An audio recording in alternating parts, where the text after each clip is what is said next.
grâce, seule ta grâce. Nous voulons instaurer un état de droit. Et dans un état de droit, il y a une justice indépendante. Ce n'est pas à l'individu Félix Tshisekedi de commencer à faire justice.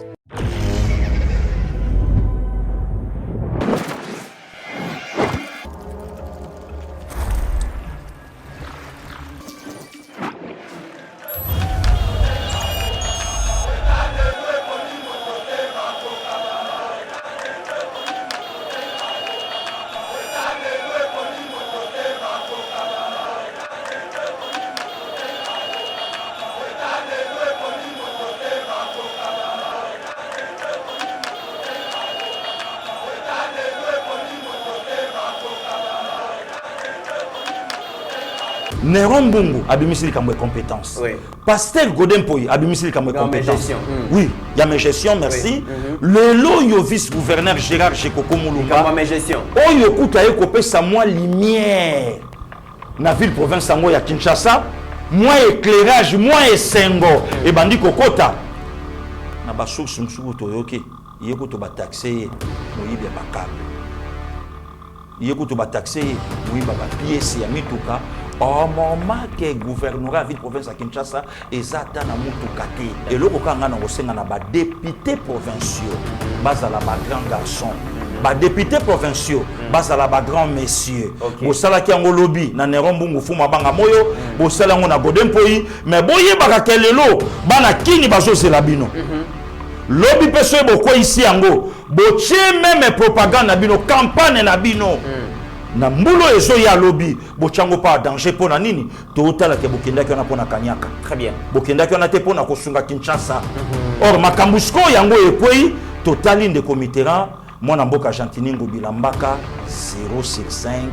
Est-ce que Ngobila la mayele na yena mayele ba conseiller na ba tunyo so ba entourakaye. Il a trouvé vraiment que c'était le moment tant où insécurité zo battre son plein. Ministre intérieur azo bunda wa kangaba na wana. To yamba francophonie. C'est le moment où lui il alimente une polémique contre ses collaborateurs. Voilà. À quoi il est Tshisekedi? Voilà. En quoi il est le chef de l'État? En tout cas parce qu'il est là eloko na retenu pour Ngobila ka moko. Na mona edoxy yao na mona grand.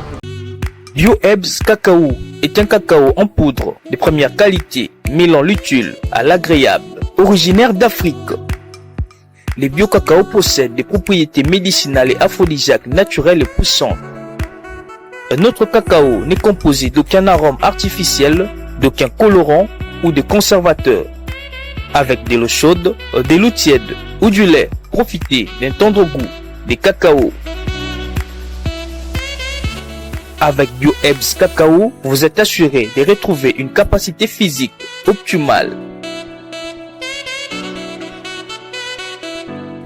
Un complément alimentaire conçu pour les hommes augmente la libido pour une santé sexuelle positive. 30 minutes après l'usage, vous avez des résultats positifs. C'est la première fois que j'ai goûté à un complément alimentaire sain, propre, bio, sans produits chimiques et sans aucun effet secondaire, et qui fait des merveilles. Tout ce qui est écrit pour ce produit est vrai. Bien fait et pour le cœur et la morale, lutte contre l'hypertension et le diabète. En tant que médecin, je vous conseille d'utiliser. Et pour devenir distributeur, écrivez-nous sur gemsociety1@gmail.com. Nous sommes en Europe.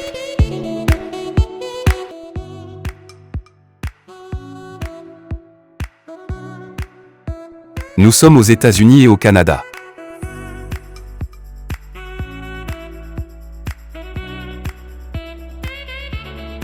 Nous sommes en Afrique.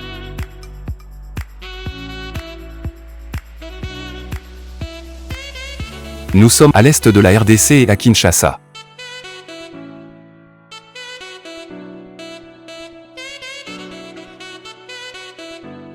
Vous pouvez passer votre commande en ligne sur notre site www.docteurmiracle.com.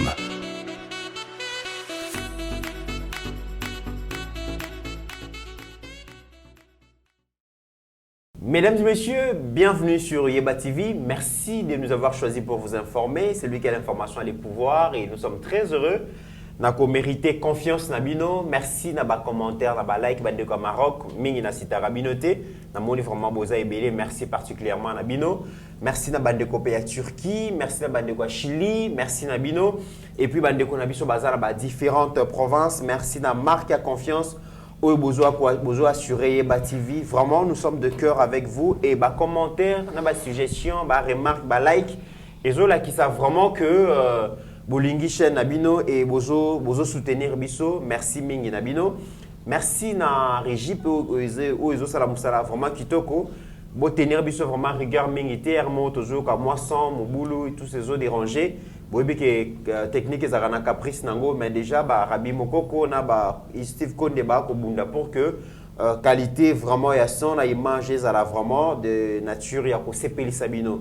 Et aujourd'hui to kutani lisusu parce que sengeli ke ba leader d'opinion ba zo maloba pour na komeka ko pesa ba point de vue ba analyser ba pesa bino vraiment bo kenzu contenu vraiment et actualité au grand bonheur nabino parce que bolingi mboka nabino c'est ça aussi le patriotisme. Lelo to le bela bongo activité oyo le chef de l'état asalaki bongo na commune ya Limete na cité Mombele construction ya cité des métiers dénommé Monsala. Donc, dans le cadre d'un projet Kin Emploi, au chef de l'État, vraiment, à la souci nango, pour nous ça, ou sinon pour réduire vraiment le chômage, il y a des jeunes, et ça, qui bon, on a commis à limiter. Projet où on est allé viser et accompagner 5000 jeunes, dont 2500 déjà à l'employabilité d'ici 2025. C'est pour lutter dans le but contre le chômage. Donc, on est allé solo nango.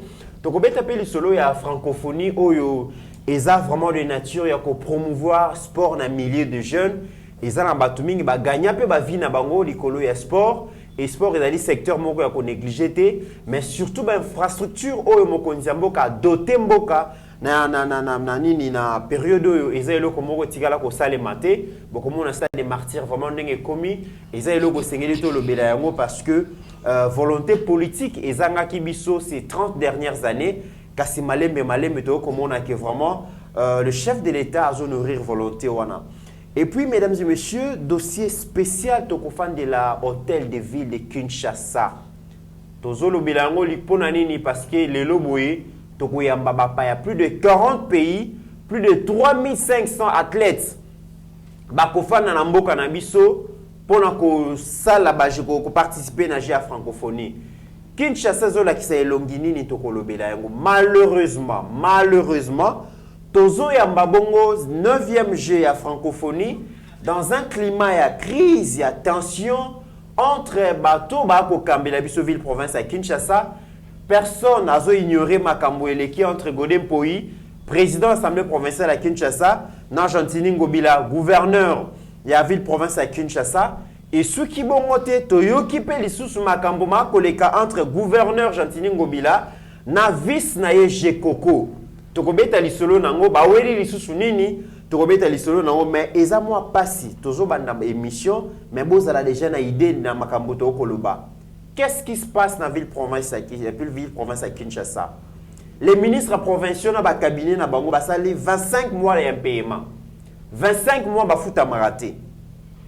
Les policiers bazali commis, baza attaché dans l'hôtel de ville à Kinshasa, baza 450 policiers. Bon, moi qui n'ai pas dans les réseaux sociaux, ba réclamer. J'espère que nous avons une vidéo au cours de cette émission. Basali 22 mois un paiement. 22 mois un paiement, mesdames et messieurs. Bagent administratif, l'hôtel de ville à Kinshasa, basali 26 mois un paiement. Soins de santé zate. Bazole la coute balobi, gouverneur a outi ko legaye coute zalaki moi bien. Soins de santé zalaki. Qu'est-ce qui se passe? Agent, il y a des agents d'assainissement. Kinshasa, ils sont très sale. Très sale. Bon, comme on a même donc salité qui est dans l'hôtel de ville à Kinshasa. Place au bâtiment, hôtel de ville, les alliés, bon, comme on a un poubelle. Qu'est-ce qui se passe? Agent d'assainissement, ça lit 13 mois un paiement.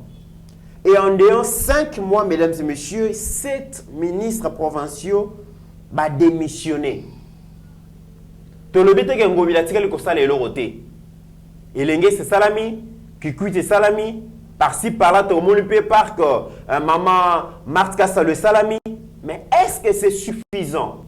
Quand on sait que Kinshasa est la capitale, il y a ces grands pays au cœur de l'Afrique. Mesdames et messieurs, on en parle dans cette émission. Et pour parler de tous ces sujets, j'allais dire, excusez-moi, Pasteur Guili Bokwala, le communicateur par excellence, influenceur Nabino, akozwa maloba po pe sa point de vue na ye na sujet otolobi aza ye mon côté akokabula plateau na mona mboka obobenga mikolo Jean d'Arc Pascaline Kasongo Ngoya ye pe akozwa maloba pona ko commenter actualité oyo. Et je salue spécialement pasteur Eric Pakabomba. Nayebi que tout à l'heure la yep akole kabongo na tribunal poizo maloba hein aloba pe par rapport à makaboma akole kan actualité. Et grand merci à vous tous. Je n'ai pas oublié, je suis de cœur. Nous sommes de cœur Yeba TV. Naba ressortissant nyonso ya Congo ya République démocratique du Congo en Afrique du Sud. Toyoki makambo eleki kuna, je pense à Didier Baye Mbombo. Qu'est-ce qui s'est passé? Nature réseau s'est révolté contre peut-être la gestion humaine. Mais nabi ki ba Didier Baye Mbombo, bazali vraiment sain et sauf. Nabi ki nzamba ko batela bino. Pasteur Guili, bonjour et bienvenue.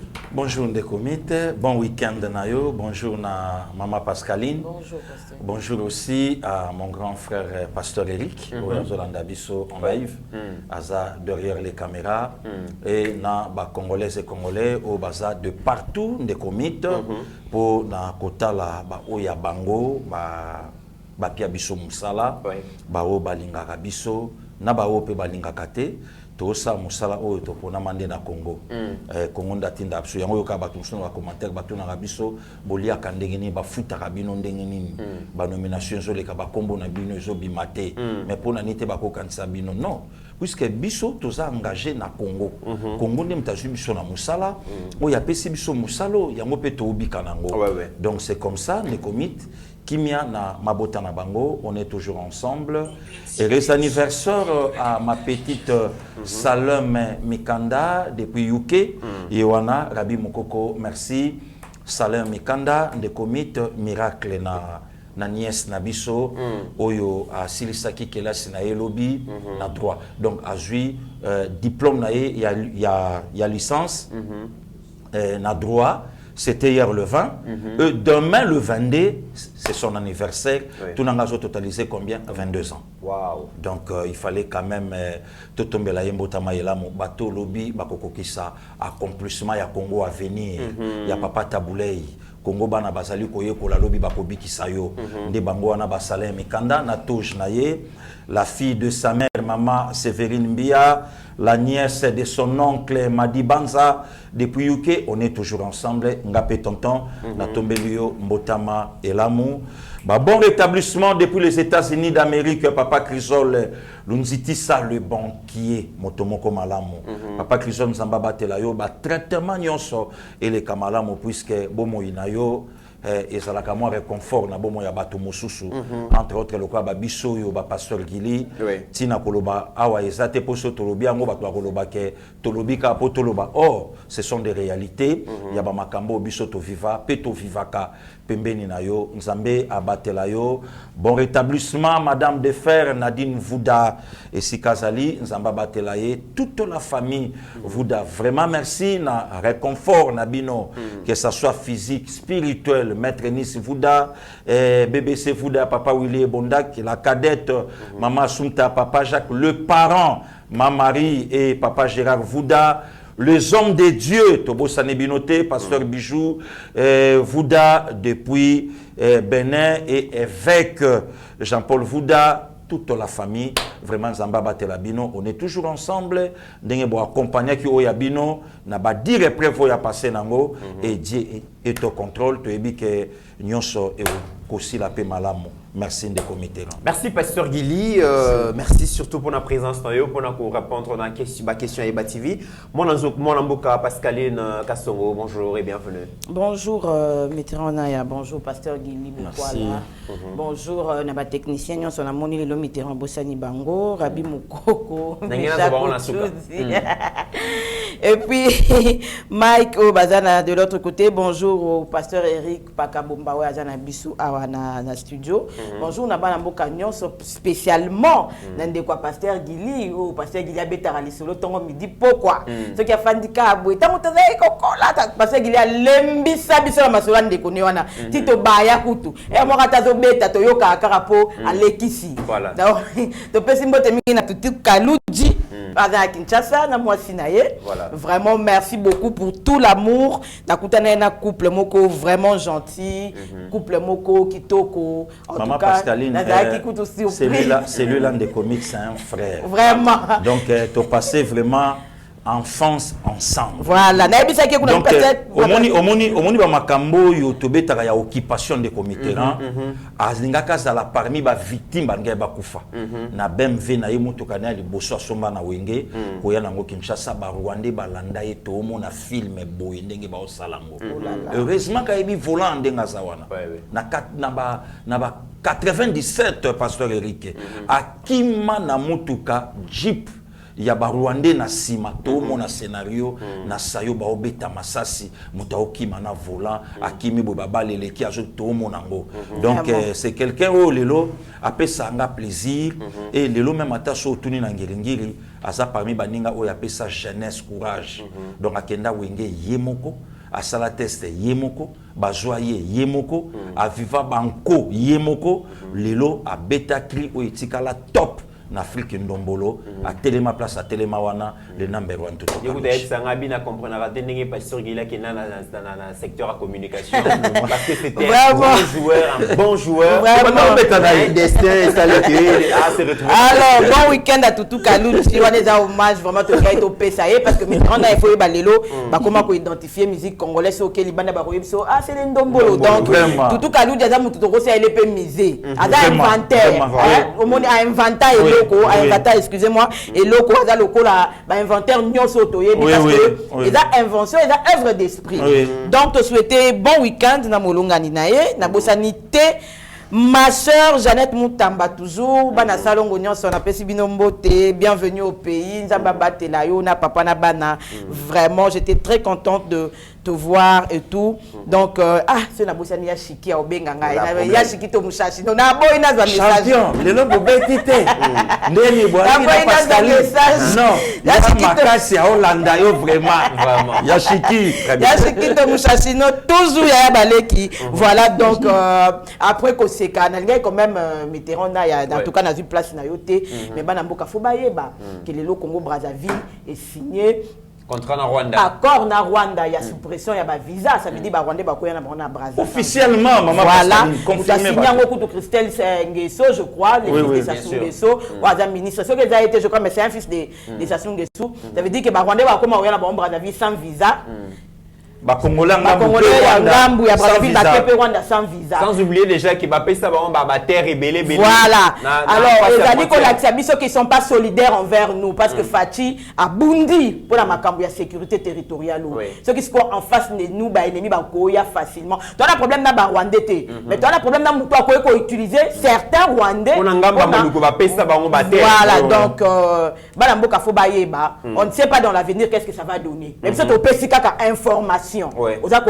Parce que biso na bandeko na sanga muto za bandeko on partage toujours tout. Ce que indi na Kinshasa, to kimela na Brazza, ce que indi na Brazza, to kimela ka awa. Mais je pense qu'à un moment la situation RDC après 25 ans, fallait ba pays africains à la solidaire parce que le combat du président de la République était aussi isolé Kagame. Oui. Ozomona ezaki ko isolé pe Kagame ko la musape bandeko pona oyeba ke akoki ko za en Afrique tazo semer ba trouble biso to fandika to otala yi ozomona mais bon Dieu seul sait le Congo Brazzaville je crois est un état souverain bazo sa maramu na bango mais biso to pesika information pa bana mboka basa nini bayiba. Merci beaucoup mon mboka Pascaline. Excusez de comité nanga na compléter maloba ya maman Pascaline. En fait le problème ya bandeko na biso ya ngambu esa na ngote. Besoin zaka que puisque mon conjoint a zakuna ndenge pe toso ka souci na ifo avant de samoane na ngwende. Alors pour avant de samoane na ngwende azoluka pe bananyo ba kosunga ye po yebi ke eloko na tango ko salama bande ko na biso ngambu ba osepela na ngote ba kolinga ngote il faut quand même mboka ekangwama mboka efongwama et pe ça peut visage mususu na sommet à l'état c'est depuis 79. Je crois un certain 5 février 79 que Kombo ya Sassou et Yawana Tilelo c'est Sassou. Dans le cas soutien en sous-région. Et après alors que Fachi un démocrate déjà. Après 44 ans, après 44 ans. Rwanda est est Congo Brazzaville ensemble. Oui après 44 ans. Alors kombo encore ya Sassou siko na komba mwana ezonga ezosala mwa muke mobulu na bandeko na biso ya ngambo eloko moke bimikuna et pas mama Pascaline sepeli singa mokonza mboka na biso tango ayaki alobi abi souci na biso ezalaki to fanda to meka to solola to boya eloko ya ba coup d'état na ba assassinat ya ba président de la République na ba fonction na bango to vanda comme des frères to vanda lokwa bandeko mais grâce ya ba président rétrograde lokola batoyo en fait un des comites les esprits finissent toujours par se rencontrer milimu ekutanaka batu bakozala nazwaka enseignement moko bandeko akomba baolandanga molimo ba parents et pe manakimia couple olangi alors papa olangi atiaka biso loko moko sur le marque et le repère alors bana biso alobi tala baninga oyo ozalaka na bango okomona bozana ba biloko moko ya okokana bino nyonso ou soit bobokaka ensemble ou soit vous filmaka ensemble, ou soit vous priaka trop, ou soit vous tanga, ou soit vous amakasi na moi kindumba, ou soit donc au moment naka eloko moko est lié bino tout, hein donc o esala kabino ya mwane okamisa bino et boko sala tout beaucoup ta nango. Batu nyonso bayebi modèle Kagame akomela na pouvoir lelo pour la président ya Rwanda. Donc alelisa Afrique mobimba. Très bien. Et batu nyonso pe bayebi modèle ya denge sochocho ndenge pe akomela na pouvoir donc ekoyi pe kozala na canal wana bayokani donc ngai ebenga na boye nga pe na koyedaka yo na boye ekoyi pe kozala bongo mais oya motu ya ka lelo donde comité to alaka nango tango bato azosala likopa tango bato azozwa ba décision totikaka pe kiti moko polele motu moko avandi wana aoloba te maotala biso donc eloko moko te ekotikala na okobombama donc lelo loko esalami officiellement elingi eloba nini de comité que diplomatie agissante il y a Félix Antoine Tshisekedi Tshilombo il y a kokata vol ya Rwanda na mboka na biso il y a koboya babiloko oyo e bando kota na fenêtre le Congo Brazzaville est d'accord na oui Rwanda e bando kitakuna donc Rwanda a kitana yekuna et tout ça boyina boye patati patata mais le cas toyebi ke Fachi azana clé ya ko déboulonner ana clé ya ko fongola Congo surtout l'Afrique centrale puisque Nzamba ko permettre les soutiens de Comiteran na Congo Kinshasa tolela musée le 16 janvier na Congo Brazzaville balela Ngwabi na mars 77 na Rwanda balela Juvenal Abiyarimana na 94 le 6 avril na Burundi balela ba Cyprien Tariamira balela bango donc babiloko wana Nzamba ko kisu ko permettre te que batu moko lelo baya bazwa pouvoir na makasi na nzela ya makila nde etele sa pouvoir na bango donc eloko yo est dérangé nango ba congolais te et ça contrat mama ngoya il y a état sur état bayokani alors biso ba congolais anga maintenant to prendre conscience que délivrance na souveraineté mboka na biso ezasiko na maboko na biso moko donc le Congo akoki so fongola misute atala boya donc l'intérêt ya Congo oyo bande quand même koleisa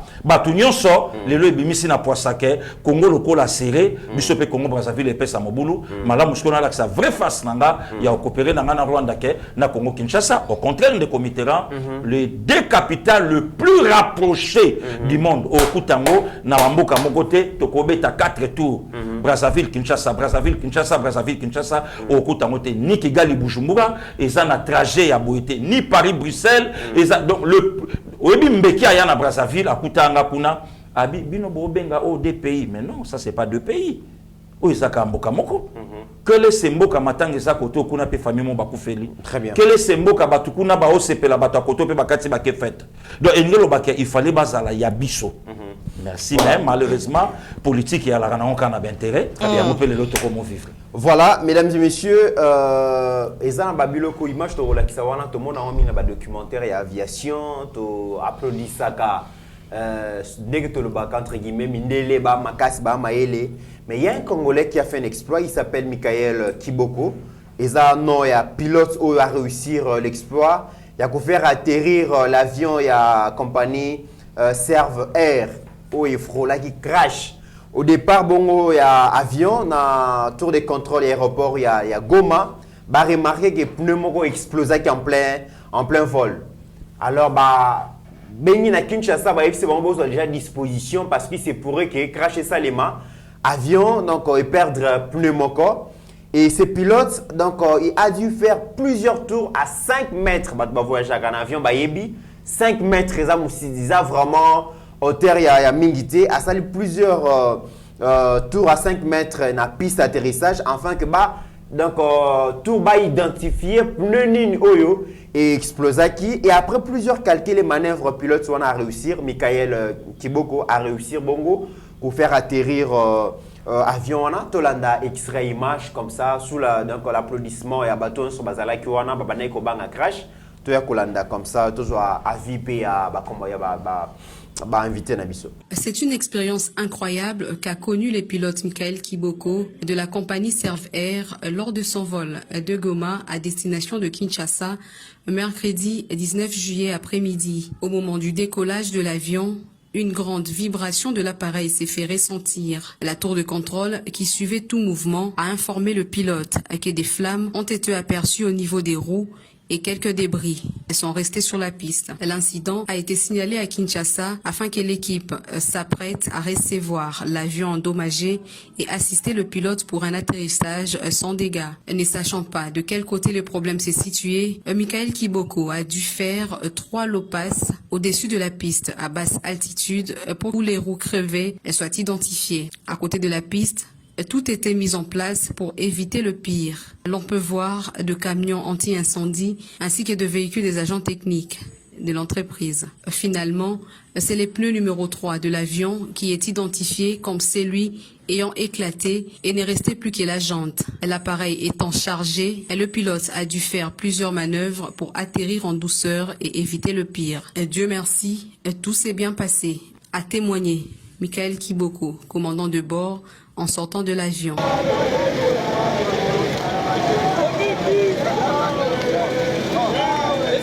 Pasteur Gili, Mabele à Congo, le pays de Lumumba, le pays de Kimba ou le pays de Kasavubu, ils ont vraiment rigorgé Batou, Bazana, talent, Ndengue.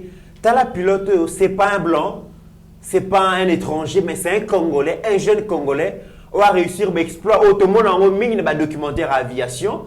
Mais il a fait cet honneur-là, il a pour réussir, pour faire atterrir l'avion, alors que le pneu a explosé. Des comites, merci beaucoup. Au moins, soyez Nzambe Azana Bino, makambo nyonso oyo ebandoko za lokwa makasi e koma nango pembeni. Esamba liboso te likambo avion na biso moko na Goma awa. Ah, ezui missile papa pilote a réussi ko kitsango na Goma, incident mon côté, likama mon côté oyo e uto salama. E ozaka na kongonde ba orele yango te. E ozaka na kongonde le soleil ebetama te. Mais soki loko moko salama ki na Congo, on va komona ba partage na ba groupe. On va komona ngo partout ba discussion. Donc tu vas honorer non digne fils et filles. Yamoka na biso te baraté de comité ko finga ba onde to yebi de comité Pascaline Pasteur Gili et les autres na lobby eza mentalité ba kotisa biso na bato moko be bayaki ba longo li biso noyo moko boyo oyo congolais nyonso alaka nango ba longo la biso ngo de comité ba valeur oyo eza na kata mboko oyo okoluka mona ba pays nyonso Afrique okuta ngo to okuta ngo awa na Congo. Mais moi, je suis vendre en Gouezate. Pour ce cas, merci Seigneur pour la pilote au Pesabiso. Et à l'Okwa Ibisi Fachi, merci pour le deuxième mandat. Donc, à Osepelate, à Ofobor, et là, on est noir. Et Kitara Nango, tu n'as pas Burundi, on dirait Samona. Et Kitara Nango. Mais Soki, et Bomaki Batu. Oh mon, vous avez demandé malédiction et l'anda chilombo. Voilà. Aoko kate, même inan zamba PC mu Congo. Aoko kate, avion kana ko kita pa. Allez, et PC mo boulou et bomi ba. Donc en fait lelo souci na biso de comitéran, même o ya biso ya Congo et simbate. Pour ce que simbi et aux affachi et pesa boyete, pour ce que pesi et aux affachi. C'est la haine, c'est la mauvaise foi. Vraiment Zambé à Pambolande ko na pilote, vraiment Moussala Kitoko, on est toujours ensemble des comités. Babiloko biso photo banda ko valoriser. Voilà. Ko tombola mboka na biso. Ko lobaka malamu na ba oya biso. Donc yango na mutu epambola quand même mboka Oui. mais bato moko bayaki balongo libiso bolingo wana Très bien. eloko moko ya malamu il faut utalibanda banzela ezo salama eleki kutu banzela ebele ao kutu oyebi mboka na danger mais babiloko oyo esalami awa pourquoi pas tobeti lisolo nango Voilà. pourquoi pas tolobeli pe yango pourquoi pas émission mobimba esalama pe par rapport la haine motema mabe nde moto eronge biso ba congolais lelo moya kobetaka ba makambo oyo ezate. Mon amboka Pascal, une fierté nationale. Donc Michael Kiboko a réussi place au peut-être Togolo Baké, Congolais Bakogi Kayangote, mais il a réussi et en tout cas il faut qu'on félicite un exploit Sali. Des comités en fierté nationale, oui, parce que d'abord c'est un Congolais. Oui. Parce que ce Kalateba qui pilote à la Mundele, pilote à la Carafaz à l'étranger. Mais d'abord, on a fier, il y a un banane Congolais, Oyo Lelo, Oyo, Zakolongo la biso Sony. Par là, je m'en vais encore dire félicitations à la première dame Oyo a lancé un programme Excellence. La 4, on peut te montrer je crois, pilotage militaire, quelque chose comme ça. Donc, il y a la fierté lobby. Est-ce que fierté à papa, to maman, je pense que frère Nabiso, ma parents, on a beau mouito, il y a famille, il y a des Kouana, Lelo, Oyo, Monique, qui investit ça qui n'a qu'à y a moi dans Bango, et il rend la service, il rend service pas seulement à la République, mais à empêcher que les Congolais, Congolais, qui n'a qu'à y avion, on a ceux qui 30, ceux qui 20, ceux qui combien, peut-être que les pires, voilà, à épargner Vina Bango, par la grâce de Dieu, bien sûr, pour appeler à Moutou. De comme il viva scène Oyo, Tozo, Tamboujima, à l'époque, je crois, avec l'avion Fonchi. Biso peut finir Toboka Likolo. Parce que Biso a pilote à Kita aux abords du fleuve. Au moment où ils sont dans l'aéroport, fleuve et les Capéoana, Maman Moussika. À Kita aux abords du fleuve. À l'époque, où Nazoye, camionnette, moi, Mike, Banda, aux abisso na fleuve. Donc, les collègues à Rananzela, les collègues à la Rananzela, mais à arrêté. Voilà. Au télémana, nous, au Kita, Tocha Creek, to changer pinet bon match. Donc nazo tala tension un bateau bazaki na kati avion mais grâce à Dieu Nikonabiso il a pu sauver des vies, sa vie à lui aussi lui-même et il a rendu honneur ya république comme on dit ba obeta maboko parce que ba beti maboko on a posé moi liwa Mitterrand liwa avion eza au pasteur Gila lo baka bibiso nzamba ko permettre mais comment on a que Congolais on dirait que ça va avion ya Okumbango. Pour moi tout cas vélo coup de beaucoup on dirait ça avion on éviter que muninga tanga ta 10 ans pour ya zo kaka. C'est là que Rwanda on en est au Panzi. Mais c'est un Congolais il faut. Ce qui peut battre ba kufa ki ba ngaba tango na compte Chilombo. Agoma ba na avion. Vraiment je suis de cœur avec tous ces frères là. C'est vrai qu'après avoir échappé à la mort moi stress ils à la rakaka. Courage, vraiment, c'est une fierté quand on a Lubaki, to investir ça dans la jeunesse. Très bien. J'ai vu dernièrement le président de la République, en tout cas, Congo Airways, il y a Maman Mokazape pilote, je pense. Investissons dans la jeunesse. C'est le Congo de demain. Michael Anaza Congo à lobby. Le but investissons dans la jeunesse. C'est ce qui a manqué pendant 18 ans. Le programme Excellence, il y a 18 ans. Imaginez les longs de la tête combien pasteur Guili. Pendant 18 ans, chaque année, il y a un diplôme d'état. Total, il y a 5 ans, il y a reçu à l'université. Les longs, mais la 4e, 5e génération, il y a des intellectuels, il y a une nouvelle génération.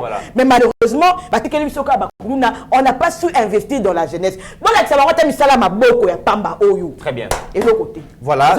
C'est la fierté de la jeunesse, de la nouvelle classe congolaise. Tout ça qu'on espérait que vous avez meilleur. Très bien. Donc, Yeba TV, tu as s'inscrire aussi dans la vision. Il y a donc la distinguée première dame, maman Denise Nyakio Tshisekedi. Il y a Lingi et Mon Nous Vivant. Tous il a raté. Un petit photo. Certainement les cas qui l'habitent, mais Rabi Mokokwa pour la Kisango. Tous il a raté que maman Hortense Kassavouba. Combien d'années de reconnaître ma mérite na yenenge maman Denise Asalaki. Mais comme na kati okut malobate. Ba maman Antoinette Mobutu batika ba école. Eza na ba sœur na biso wa biso bina za kana lycéenne na 13e rue. Alors dit la yeye ko la couture. Ça c'est féminin Marie Antoinette Mobutu. C'est ce centre de formation parce que Guili. Centre de formation. Bon, le roi va lingara théâtre mingata ya cinéma. Voilà. Ezawapi. Très bien. Alors, nous parlons de la formation de jeunes parce que Michael Kiboko, s'il a réussi cet exploit parce que a très bien formé et Asa a passion à Moussala Naé et aujourd'hui, il a démontré de quoi il est capable. nous sommes dans un pays, Pasteur Gili, où tout le monde sort à ici université, ici études secondaires, études humanitaires, pour naïe et senge les coûts que coûte à na université.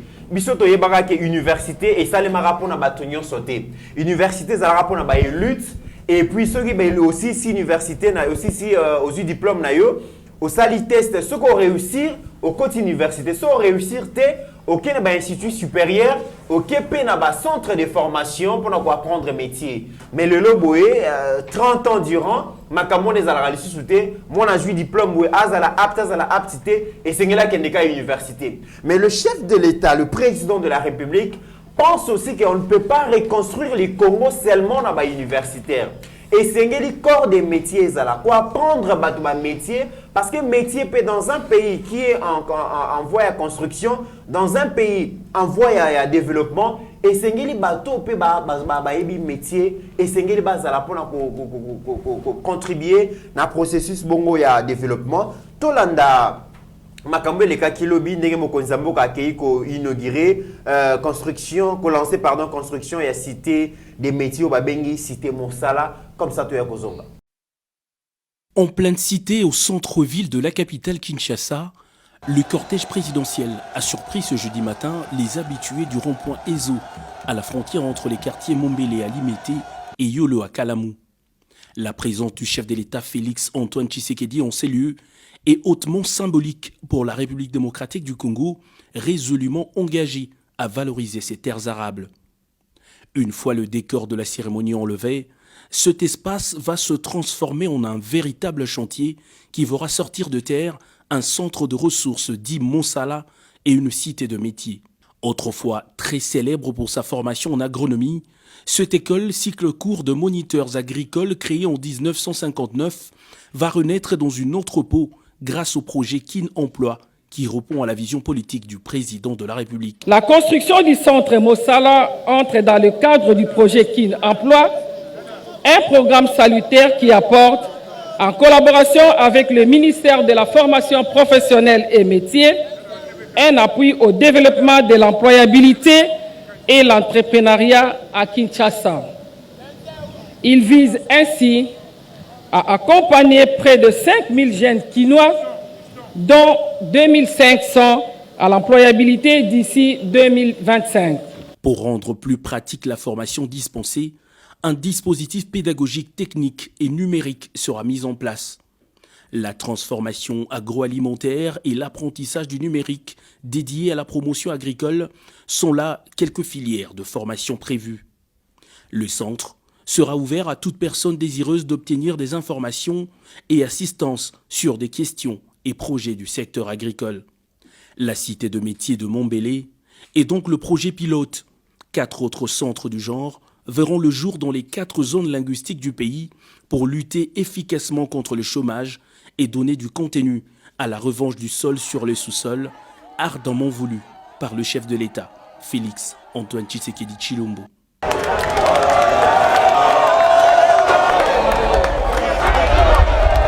Pasteur Gili, en vue à lutter contre le chômage des jeunes, pour pesa ba jeune misala, Mokonzi Amboka a lancé bongo à travaux à construction et à cité des métiers dénommés Monsala dans le cadre d'un projet Kin Emploi. Parce que Mokonzi Amboka a posé dans un projet Kin Emploi.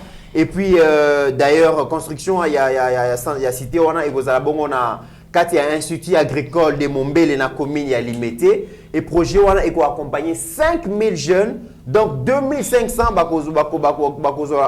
employables déjà en 2025, Pasteur Guili. Des comités, merci beaucoup. Il fallait Zalaka Fachi pour penser quand même dans le quartier le quoi Mombele. Il fallait Zaka Fachi. Il fallait Zaka un président congolais des pères et des mères. Il fallait Zalaka un président au corps yaba congolais pour penser dans le quartier le quoi Mombele. Il fallait Zaka Fachi. Je ne sais pas. Ce qui un président il y a 4 mandats, a tapé tour na Mombele. Mais pour un journaliste na moi sinaye, il fallait quand même pas penser na Mombele.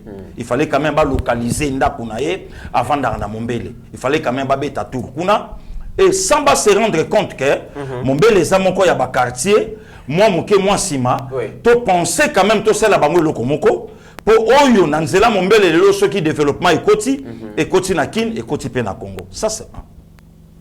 Deuxièmement, on est committerant. To kotisi hypothèse moko na mutu na biso, mutu soka za mayele, il faut qu'il y ait une université. Asali droit, asali médecine, asali économie, asali bo. Ce qui mutu akei koye ko la menuiserie, maçonnerie, yaza mayele mingi te yambake. Or attention des committerants, ba kulutu quand même lelo ba fandi ba Holanda biso, ba travail o ya makasi.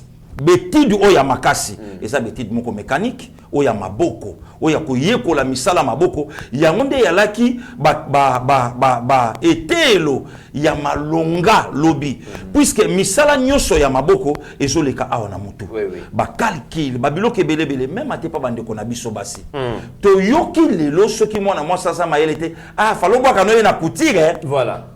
Donc on dirait couture quoi. Ciseaux kata, tissu zongisa, makambebelebele. Or couture ou a mesure de grandeur. Couture ou a forme géométrique. Donc le lo soko tuni batwana bayebi makambo nyonso le lo onga na olo bangote. Alors le lo un président pensait abi OK bandeko oyo balingi etelo ya likolo ya komatsango na nenga malonga na bongiseli bango. Ba homme, ba auditoire, ba biloke belebele, na chelpe bango, mais tout beau ça n'a pété. Mboka etombo maka mingi na bateau ya maboko. Ndenge mboka etombo maka. Besoin ba menuisier, ba charpentier, ba soudeur, ba maçon, ba parce que yoko benga muto oyo atongeli yo ndako yo bengi ezoba. Obengi neti zoba neti na nini? Voilà. Obengi bolole net ne loko nini mutu abongiseli mbeto na yo ya kolala obengi bolole net ne loko nini mutu akoti na se ya mutuka na yo abongisi kanvu epeli mutu lokola chauffeur ya mokonza mboka obengi neti bolole net na ndenge nini ata papa commanda oya meuble ou tarapoto ceux qui ba mutake kaka na photo voilà papa commandant talia ma pêche mikoloke au PC mbongo na ye okozwa le président congolais a pensé pe quand même les loko wana tout ça les loko moko non seulement c'est une façon aussi de commetterant ya kosi sapé ki kuluna oyo et botamaka na régime bata 4 ans et lo kuluna et boteli pe bisoba nango ba kidnapping kuluna nde tata alors mokonza moko tala bi mais non une façon aussi sapé musalo oyo kokanga nyamaka c'est par-ci par là c'est pas aussi mal mais tout ça les loko moko mutunyo sopé na via la kana posa aye kola eloko aye ba eloko moko o lobby à cause de la fière na yango et le Kouani salami. Très bien. Et pesa misala na bana mboka et pesa pe mayele na bana ya mboka. Okoyoka mutu msuna se tokolia yango. Ndeko mezinga na zoe bate. Donc il y a résultat tolia yango. Na zoe bate kolia yango pesa la kanini na zoe bate. Si l'on a tout na. Tolia corps des métiers. Tolia centre. Basa nzelele a sala nzelele ngesa biso tokolia nzela. Des comités makamusunga na omona na mboko yo na okamwango bande ko na biso ba soda ba ko ya parachute biso to kolia bango biso to na posa tolia ba shiti dina se wa abuka na talokolo des comités ga mais nga makambo na komona na mboka na biso kamusangai abuka na talokolo ko sekate des comités na ya oh moi parce que na yoki mutaoloba c'est pas possible azobeta ba shito ala ya pamba akwela talibanga biso to anzala biso to anzala yazo beta ba shiti likolo kuna congolais shiti na ye nanzala na yo ekokai na ni et puis azo sala ba entraînement pour battre l'école donc de komi ba kotisi biso ba biloko moko yango lelo zomona même mata ba opposant ya mboka na biso tant ba sali récupération politique na yebisi mama Pascaline ase ngabi ba opposant ya Tshisekedi ba choisir moment moko ya mabe oyo peuple a comme éveillé. Donc, tant que la souffrance quelque part, ne comme na Congo Brazzaville a eu un dollar et mati par rapport à la France CFA au moins à 30%. Mutumoko a eu un kwanza fois D. bamboka oyo ezalaki ya malonga bayebaki trouble te bayebaki makelele te ndekomi totamboli na yo Kenya Nairobi Mombasa totamboli na yo na train totamboli na avion kolongwa Mombasa kozonga Nairobi totamboli na yo mais lelo bandeko babimi bango moko baloba vie chère mais ba opposant ba olinga ba récupérer situation pour babimisa population est-ce que je comprends une nuance engelo bake situation o eza na Congo eza malamu et président azopia solution na o eza demande ya batu ndekomit ba gêne nyonso biso tozali pourcentage eza élevé par rapport ya bana na bavier et les gens sentent que bayi politique ba comment koluka ko récupérer biso jeunesse manque à faire ba bomi biso mutu et le bayi ngo ngata mama o ba bomi biso mayele po ba pia biso machette le lo mutu ya zala parmi ba to apesa ba to ba machette na bandalungwa le lo a commis donneur des leçons le lo a commis donneur des leçons mais azala parmi ba cofondateur ba boutissa jeunesse na Kinshasa ba to ba mema ngo na mobulu ba cofondateur donc le lo nga comme donneur des leçons. Donc il y a qu'à expliquer bateau. Non, procureur, il fallait pas le baboyer. Et ça boyer. Mais armée, oyo zalaka parmi bateau, babimi saka yango, bakuluna. Le lo sanga faire. Le lo ce que ton mokonzambo katalabi maintenant, il faut tout ça les locaux moko. Ne commit au moins makamo mokonzambo kasali. Mbongo nango pe bima. Très bien. Mbongo nango se bima. Construction ya ba centre. Oui. Il y a métier, de formation. Oui. Maman Antoinette Kipoulou, excellence, avec tous les respects. À Hollande Abisso. Toba écoute que notre Luka Maman Antoinette Kipoulou to tunaye tangu yaye akuti combien de centres de formation na mboka oyo combien mais mbongo nango ebima création ya ba centre de formation autant de millions de dollars américains ata centre mo monana te mais un président congolais aye abanya oyo kabiso to zelelo konate élection komi pembeni akiti sara badi akiti sara damage a mona ndeto voter. Donc, pensez à Batunyonso et comme il y a un moment même à député, à Yibimbon, à Yabombi, à Yapesi, Batubasali Makamba voté, à Kena Parlement. Babilo Konyonson. Or, ils en ont besoin au Congolais Banango. Les comités, combien de Batubaso Yekola, volant Mutuka, Yaya, net Yogutu a tête polele, so Simbika volant la Tongo, na soro Biminsela. Oh, volant, Nanzela mituka mutu basimbisi yango kaka na tongo na poko abimi pona nini manque ya batelier manque ya wapi aza non armo ça la taxi bus babiloko nyonso wana de comité rana ya ezo senga babilo kwa ba centre de formation olongo yekola mutuka OK eza na branche moko eza kuna ba pesi yo délai balakisi yo ndenge mutafanda na kiti balakisi yo mutasimba ka volant balakisi yo boye a olingo sele loko boye tala parce tala mboka munelo kwa Congo ezangi même centre de formation. Il y a une PPZO potana alors il faut aller belé. Et pourquoi vous allez presque na ba commune nyonso. Voilà. Et quand vous allez presque na ba province nyonso. Mais et pas la biso bato ba wela iko sa ba bilanga na bango de comité ran manioko mama banda iko sala ba poso banda iko longola place c'est beaucoup amela fufu ti le biso to yebité. Très bien. Donc merci na mokonza mboka de comité ran na continuer ko loba omoni couple oyo. Il y a Félix Antoine Tshisekedi Chilombo na Denise Nyakero Tshisekedi. C'est une bénédiction pour les Congolais. Donc maman parce que nous sommes au bango. Dans la famille mon bavanda na makala moi na bango beta 83. Akena une excellence à Panzi. Au sa nini arriva ça la pilotage. Donc na maman na bango na papa ba au banga. Babini pas moi na Maroc, moi na pas en États-Unis. École on a et tali maman Denise et tali même pas fondation. Critère à malongue zakaka zalana nous congolais et au PSAP bana ba pourcentage au fondation bana ngo besoin 5 ans après aye ko servir mboka aye Congo a 2 pilotes yaye bana mboka Congo ne comité nyonso wana tolia kaka nzala tolia kaka makamwana se talibisote tolia kaka.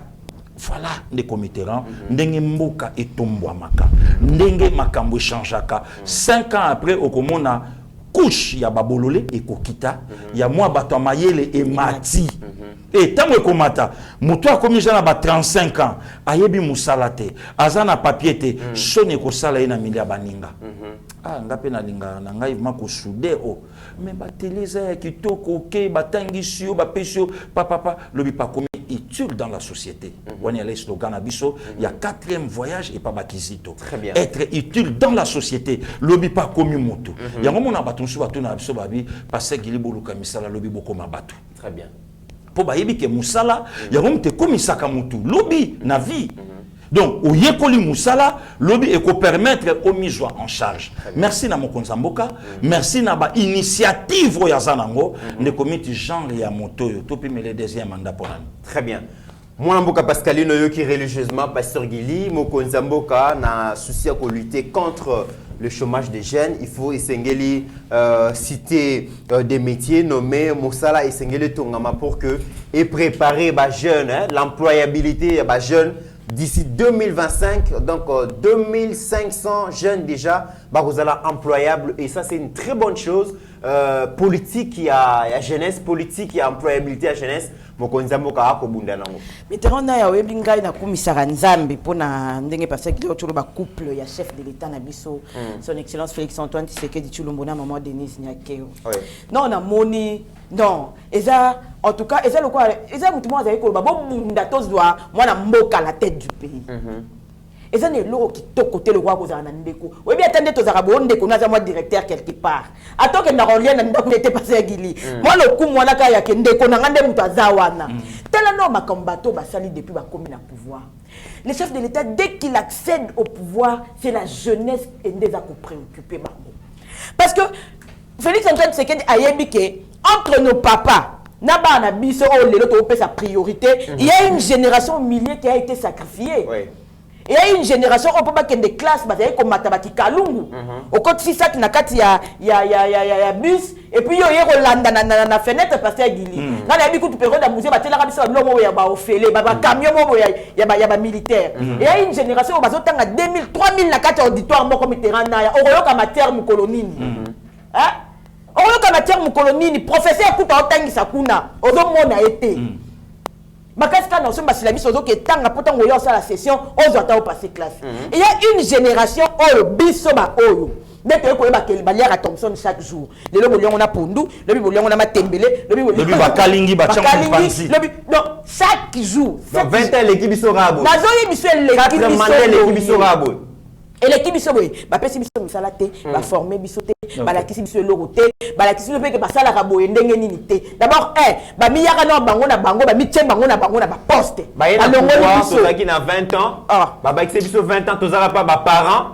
Tozala biso inutile. Et puis tozo se croire que toi ba mike parce que toi na kati rêve moro boye, to sentir kokola na biso te. Parce que moni mutu so azui musala par exemple na ba 24 ans, a ebi dia responsabilité. Biso si ko to ebi responsabilité te. De la mi tout na biso, to tikala ka tout ça parce que nazo ya na makamba formation na olinga na la kisayo na ndenge nini eza génération moko boye oyoka muta 45 ans lelo atalio Mitterrand na ya to muta 50 abengio vie parce que ayebi ki mukolo te au fait il ne sait pas comment on se prend en charge ayebi nde bakendaka musala te ayebi nde balukaka te mais dans cette génération là aussi il y a les plus résilients oyo atalaki ke ma trona ke natali bongo na mimara basak na kenda atala bana kwata wana mona na ba grand marché na kenda ata pa libanais so na mimi client ba pesinga ta ce qui pourcentage na bi coûter ce basala andeli les plus courageux. Donc, une bisonde tout ça pour vivre l'équipe Sokaka, de se retrouver ma mort, to peu parents. Parce que plus c'est encore la passé Gili Bandeko on se retrouve comme parents. Donc ba gagner vie ces 20 dernières années, ba tout bazaki na sursaut à courage. Ba multiplier fort fois 10 fois 20 fois 100. Mais ils ont moindre, ils ont récompensé. To biso to zo relève à ba parents, to ba beaucoup na ba parents, mais to se retrouver na ba parents au ba beaucoup na banana ba koko. En tout cas, vie na biso za bongo. On a période de régime à Kabila. Biso mo to na pas ba parents, oboti pas ba parents. Parce que ngama kama obota pas ba parents, na yo bon na génération biso ba parents ba maman ba boti biso mingi. Oyo kaka ba balaka ya fulani na abalaka faire wana ya quoi. Le loza 14, 15 16 ans maman ja sakenda libala. 20 l'équipe biso. Et puis 20 ans moi les kabiso on dirait là pour la mkika bimba mon 20 ans. Quelle autopsie à régime à Kabila. Je te dis on nous a rendu des bourgs, des tonneaux vides. Tout ce qu'on nous a enseigné, c'est des discussions inutiles. Et puis, grave encore, avant bakende batikeli biso winner batikeli biso ceux qui parlent foot donc totikali kaka na yango batikeli biso bozo zododo mais le quoi tozaka na moi qui mobuta mkie to kanza ke bana biso il faut quand même basa nini bakende classe. Mais le président de la République, dès qu'il arrive, la première des choses à lui à investir dans l'homme congolais. Parce que le plus grand problème du Congo, c'est l'homme congolais. Atali Bakuluna, oui, tout de suite, on a un service national. Service national, ils ont un bilangate, service national, ils ont fait formation. Ils ont la maçonnerie, la preuve en est qu'ils ont l'école et tout et tout. Tous on a un cas compliqué, tout de suite, on a une formation. Maman peut y aller habiter. Bana baotanga ba parents baobunda na ba mendre moyen na bango ba moyen moko ya ko forcer mais biso bito ko encourager bango lobi parents moko boso amoni ke mwana muninga azwaki bourse excellence a forcer pe bani basala nini batanga mama lobi te nga pe na mupanzi na nga na la chaîne en programme excellence il faut batu ba yeba que bourse wana ezoti ndaka bana ni banda te ezana ba ope ba otanga awa à l'interne to mona ki mona moko na loi là je crois parce que il y a le bail que maman ton a qui diplôme na yeba ite so na ça nini c'est grâce à votre bourse que nazotanga maman pasali yaye na côté naï na ote koloba dans 5 ans et que produire nini égalité des chances. Bah qualité à riche na moi na pauvre, bah la même chance, la même chance l'excellence ya. Alors bité que cause wa kaka bana ya fulani. Na ko ko développer test moko na bosani. Bato ya 18 ans ba ye, ba pesa misala peka na bato ba yaki na ba. OK. Ba pesa la misala mo na ba. Misala ba nota bilongi. Ba pesa bisote ba pesa misala ka bato ba yaka pe na bango, ba yaka na bango sima. La suka ande ba récupérer moi bata mobutu pour faire taire les gens. Ba pesa misala ka na bato ba yaki na bango. Et pourtant ils nous ont prouvé ici. Chef de l'État à Longwe Wana accueilli à réorganiser armée. A bengi banani ba jeune nyonso. Après avoir non continué na service national parce que y a service quand même commandé. A tel habité na jeunesse au pe bamsu batikali. Oya monika na makasi ya kota na mapinga aya. C'est encore des jeunes. Okay. De âge moko boye à 25 ans. Ba meni peu plus de 20 000 jeunes ba kena armée. Baosunga mboka, baobatela mboka, bakoza un esprit ya patriotisme parce que bayebi souffrance, bayebi qu'est-ce que ça veut dire bonguna aya ko coloniser bino na mboka na bino. 20 000 wana basali pe nini nano, bazi formation. Mingi baotina bakuluna, baotina banani mais attends que soldat sali nini aza formé. Et koza armée na biso ya lobby oyo et rajeunir parce que na sali la ka démonstration que tozali na ba vieux soldats. Pour recruter mes salamate donc soda souka zaïna 38 ans 40 ans parce que Guillaume Sani donc bah rajeunir armée à ceux qui ont été abi malgré bah que 20 000 c'est que catégorie moko pe sali nini tikali tout ça c'est école des métiers et ça répond à ba jeune té et ça peut na ba vieux mususu aye barane bakenda po le quoi ça l'été on a presque fini sachant que c'est pas tout le monde une fois ça à l'université voilà bien sûr une des comités l'université d'abord ils ont bien riche. Université est chère. Il n'y a qu'ici que moi vais marcher pour l'université est moins cher. La classe ouvrière, il y a un des simbaramboka. Les pasteurs qui ont dit Kinga Boane Zaka Oyoka 17h, 12h sirène et bêtis, ouvrier baké au lia. Oui, namidema. 17h ceux qui combien sirène et bêtis ouvrier ba bima la classe ouvrière. Fati azana ambition lobby ba investisseur ba ya. Oui, mais ba ya na bande ko na ba ngotende ba chinois azaiki ceux qui ba na mokili mobimba. Atali ceux qui beaucoup ya bo engager pe ba oyo bo kuta na mboka. Très bien. Bo engager ba congolais. Ma va ba engager faut ça ni. Oyo ba pe moi msala. C'est ça. Les lo oyo tout le monde a investi ba usine ba Pepsi tout ça là. Ba na mboka faut ba pe msala. Alobi ba tu oyo ba kende na ko se former. Oyo bi ke na ba mboka mususu Mitterrand na on peut exemple par exemple Angola, oyo bi ke za na classe à pourquoi. Papa oyo arata la classe otanga classe c'était pour la guerre. Abandonné vraiment premier primaire mais na po. Assez rattrapé. Assez rattrapé. Très bien. D'où oko bimisa kuna mécanicien, oko bimisa kuna menuiserie. Dit de yon à l'obara le mora lobby, il s'est moqué du tailleur. Mais il aime s'habiller. Aux monde. Akomisa ba tailleur, ceux qui ba couturier, ba kobimisa. Tout ça ils a copé sa valeur na bana mboka pour oyo à quelle université à se sentir plus supérieur te na oyo azoyekola musala maboko parce que muto asali formation lobi akofungola garage munene lobi akofungola muta université pa ye na mutu café là-bas voilà c'est ça salelanga parce que il y a ba Jean-Pierre Gauthier ba Jean-Paul Gauthier ba tailleur voilà c'est ba couturier mesdames et messieurs to kotibo on a sujet du jour Rabi Mokoko ko la Sabino bo mon ndenge Azola qui s'asta des martyrs, et revêtir de sa plus belle robe. Bon, on a vraiment un stade des martyrs commis et à stade de France T, ils appellent en Mboka Moussouté, ils en la République démocratique du Congo. Volonté politique qui a président Félix Salé que Kinshasa a abrité bongo 9e GA francophonie. Je rappelle que tu as accueilli bon, plus de 40 pays francophones baroya awa. Ba pays africains kakate, ba pays européens, ba canadiens bakoya awa, ba pays belé bakoya awa. Mesdames et messieurs, Toroya mba plus de 3500 athlètes. Bazoya bongo na mboka na biso mboka ya Lumumba, mboka Kasavubu, mboka ya Kimbangu. Et Congo est au centre des médias internationaux. Dans la vitrine mondiale, il y a sport. Kinshasa est la kisa ilongi ya ndengeni, mesdames et messieurs.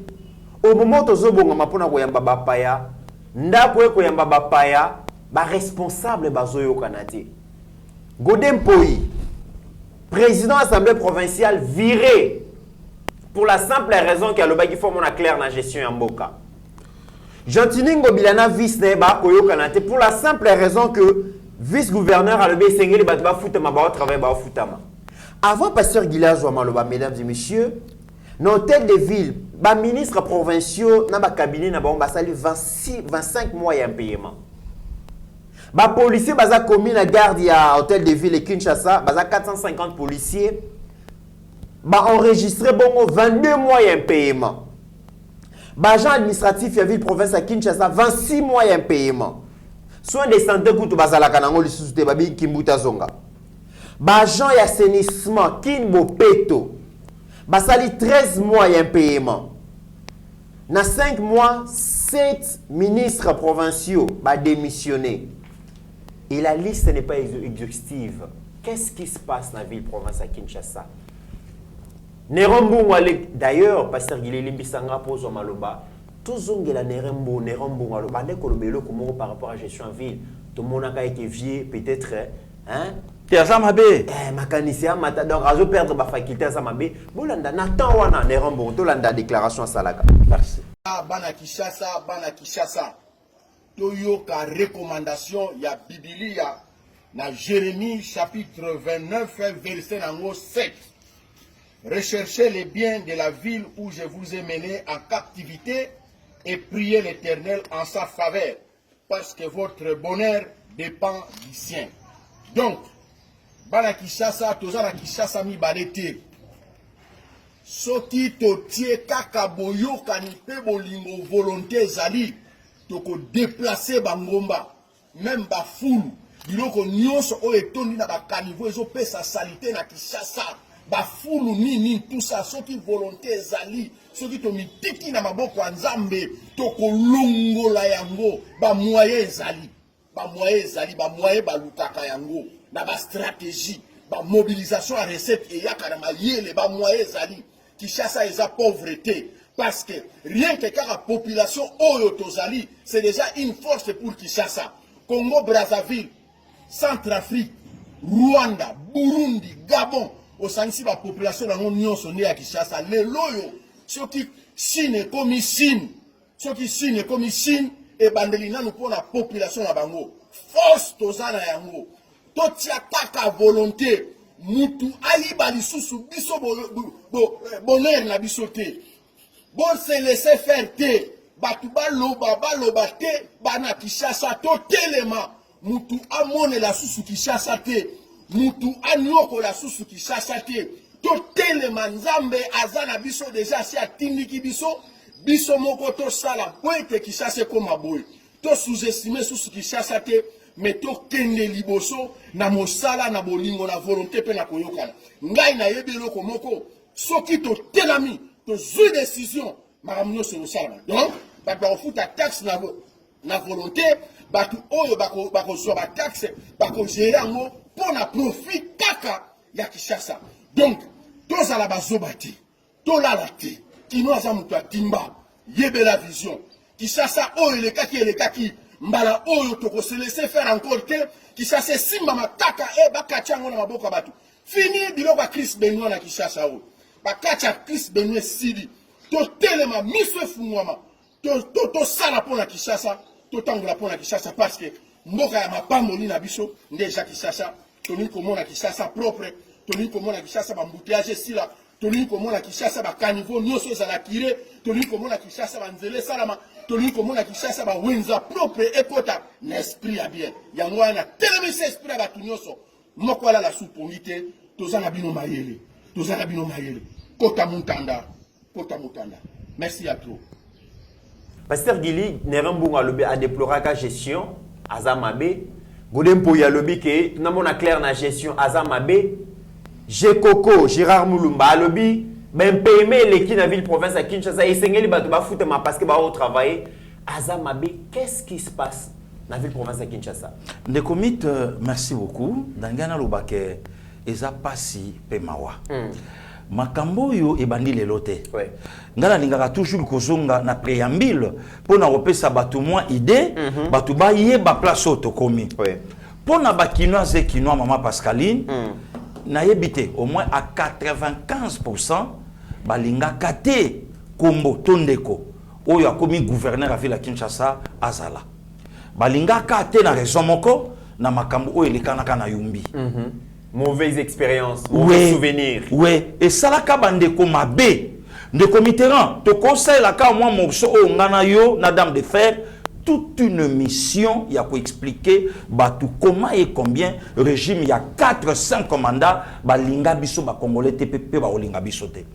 Quand le président de la République na tawana appelle sa combo na gouverneur oyo aleki na yumbi ba famille panzani plus de 800 morts. Mon boulot est côté babilo kebele bele ba guerre ethnie au biso to bien monter na Congo ba sala maintenant liste ya bateau ba kotinda babi yo faut jusqu'au Kinshasa. Il fallait jouer kin par rapport à quoi? Pour au monde appel selon passer Giliso to ke plus loin. Mission accomplie. Donc mission to pesa ko na yumbi et simbi joie sikoyo mission ya kin.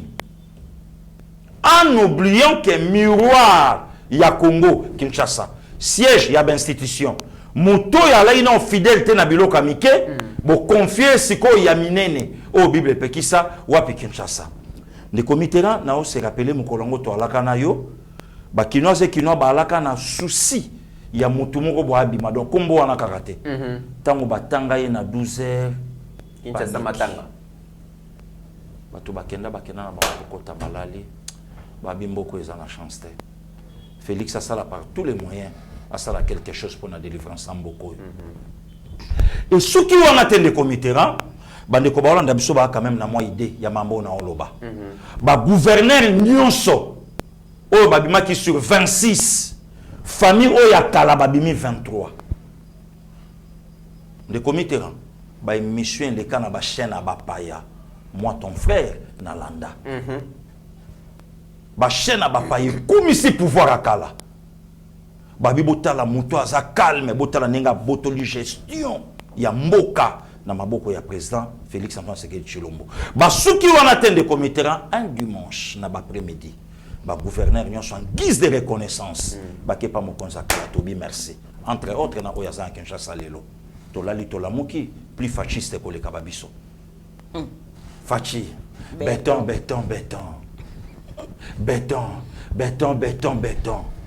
Lelo. Un dimanche dans l'après-midi. Et Moutala qui pembe nya président Kala. Tant que numéro 1 na ba gouverneur nyonso. Puisque yem ta soki ki. Ne yabi yo foteli ma pembe nanga. Zwa mission. Et loko moko te salama na zo compter na yo. Na émission Oyambinga na mama Pascaline Oto le kanalobi. Kaka ndenge général Silvano accueilli. Il fallait directement pas penser na gouverneur Ngobila. 4 ans lelo. Mandat est aussi là, to yebite bilan ni bawe sapso bilan sa ilengesa. Bilan sa kikwiti, bilan ezaboye. Non, c'est que ça coûte yona maman Pascaline Nzela na lobby depuis 1960 et 63 ça y a lipanda gouverneur à ville province à Kinshasa o alikingo bilazate selon ba ONG na bande ko na biso ba groupe basalaka pour na opesa ba prix. Oyebi nde comité ranto bonde la nzamba pia biso mbongo. Apesa biso mbongo. Mutata ni pas régler.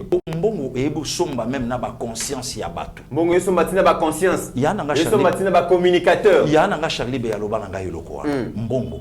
leki soki moto ana mbongo komi ko salela ye akosomba même na bomoto na yo na koti so na kata makambo yo za to makambo na nyonso eleki esalami ba pesi ye vice place oyo bandi ba moni image ya ancien vice gouverneur Néron Mbungu amoni déjà incompétence na kati ya musala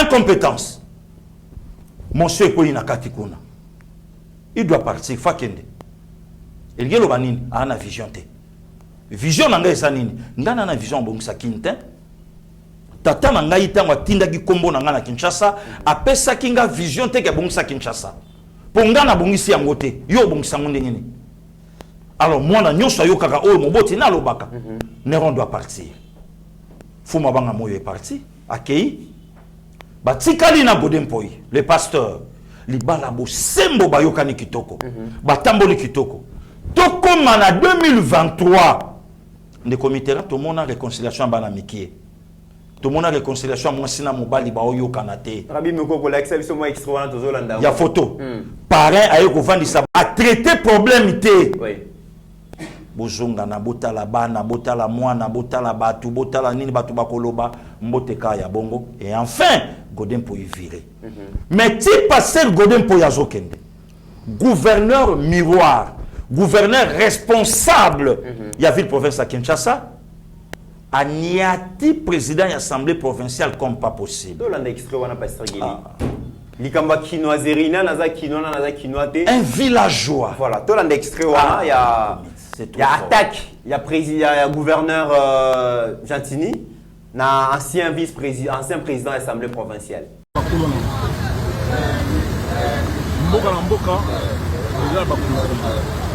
au biso nous pouvons prendre la personne à Congo avec mon Kinshasa on avait Félix on va dire au biso nous pouvons prendre la personne gouverneur à Kinshasa avec mon Kinshasa peut-être Kinshasa on est Kinshasa comme on a Gentili au de la combat parce que nous sommes dans le travail de télévision on va dans la Kalema on va dans la Bandalunga tout le monde bango ba utimbo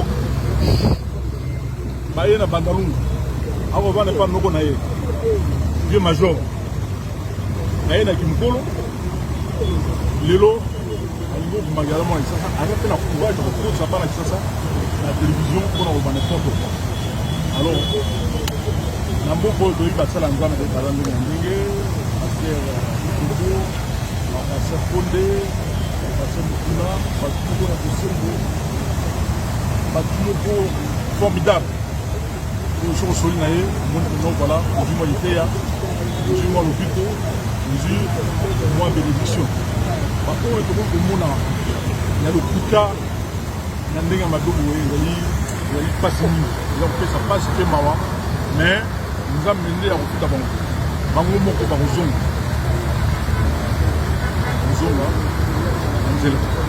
Pour le Kuka, Pasteur Gilito, comité na niveau ndenge gouverneur a pour s'adresser bongo na président assemblée provinciale na villageois a utamboka tango ya Kinshasa vanda ke panoko nde lobini ndi comité na ko fongole loko moko parmi bateau batangisi secrétaire aujourd'hui à partir au pouvoir Augustin Kabuya Chilumba avec tous les responsables holandanga entre autres parmi bateau balakisi batele misaye ba pesa ye diplôme na ye oya sana ngolo na nzoto entre autres pasteur Godempoy na kati siko talandenge gouverneur a tutoyé est-ce que na passé à moto ko boko me panoko c'est un péché asa mamati ko uta province ko uta mboka neto lobaka ko uta province ko uta mboka ko botama na mboka nzambe mutayebi ke fulani botama na Bandundu yo botama na Kinshasa yo botama boye la plupart ya bakoko na biso papara na biso sont des villageois est-ce qu'il y a problème que un gouverneur il y a ville province à Kinshasa a tenir ba propos bongo kaka na plateau na yo na la kakio qui sera maintenant les prochains des places qu'on a commis dans Motuna Nayo. Qui sera le prochain? Voilà. Babinda Kweko entre Ngobilana chez Coco, Pasteur Gili. Ah oui, problème. Il y a l'obité. Néron Mbungu, abimisili comme compétence. Pasteur Godempoy, abimisili comme compétence. Oui, il y a mes gestions, merci. Le loyo vice-gouverneur Gérard Chekoko Moulumba. Il y a mes gestions. Oh, yokuta yekopé sa moi lumière. Na ville province sango ya Kinshasa. moins éclairage, moins esengo et bandi kokota na ba source msuku toyoki yeko to ba taxer moyibi ya ba câble yeko to ba taxer moyiba ba pièce ya mituka au moment que gouvernorat ville province à Kinshasa ezata na mutuka te. Et d'ailleurs à l'objet tout que na likambo ya coup de poing ba destruction oui ça les makana ba ville province à Kinshasa ba construction anarchique azora quelque chose azora ba mbongo tout ça. Mais c'est grave. Bakisation boisa somo. Moi je crois qu'Oyebissa, mais c'est le gouverneur avec tous les respects, puisque c'est un vieux que j'aime beaucoup. C'est un vieux que j'aime beaucoup. Il fallait traiter nos problèmes où ils ont un gouvernorat. Il y a des bosso saleté. Et l'autre quoi des bosso fallait banda nanu na ko traiter nango yango wana. Kolongola nanu saleté ko pesa image ya malamu na lopango. Ndekomi soki Kinshasa eza bongo. Bongo ba gouvernorat mususu où ils ont na ba province ezandenge nini. Ndakisa ba Hollandais ndakisa ça. Deuxièmement, ba makambo nyonso lobi to kokoma nango. Soki a lobi boye mais ba policier oyo mboka est doté une affaire à 450 policiers en paiement combien de mois de comité 22 mois 22 mois oyo ba futa makate dans bientôt 2 ans bientôt donc dans 2 mois 2 ans 450 policiers oyo ba futa makate ba sokelo côté ozolo na nini na kata mito na bango na élément ka ya ba policier na koyebisa nouveau patron ya la police à ville province à Kinshasa ya komeka pe kolandela ba patron ya ba souciate na ba coin na biso d'abord kozong sa salongo lelo on dirait ba patron ya ba conteneur ya ba souciate bandi ko na so ba lieutenant ba capitaine ba komi côté ka salongo na mwa mbongo donc on sala no salongo te mais pesa kaka moi mai aleki na bango kangisa ya commandant. Ah bon? Kangisa ya commandant. Salongo eza pour en tout cas général Blaise ameka a veillé na eloko yo. Ndekomi to kangi parti wana to zongi na nkati ya ndako avant bimana on libanda. Ba travailleur na kati ya hôtel de ville na gouvernorat. Oui. 26 mois. 26 mois. Donc c'est-à-dire 2 ans et 2 mois. Et soin de santé de babosana. Et ça l'a coûté. Au contraire, naba oyoye a succédé soin de santé salaki. Le comité tokei. Ndako tunake plus loin soi-disant Kin Bopeto. Bagent assainissement on a Kin Bopeto. Soi-disant Kin Bopeto. Soi-disant. Oui. Pour la ni soi-disant. Ngana kinwa nga moye via benga villageois ezate. Mais soi-disant pour la ni personne. Nga iloko via ko benga ngata la petchona ya orphelin kola na passe. Oh. Donc c'est comme ba catégorie. Passer godem pour ya coller pa noko.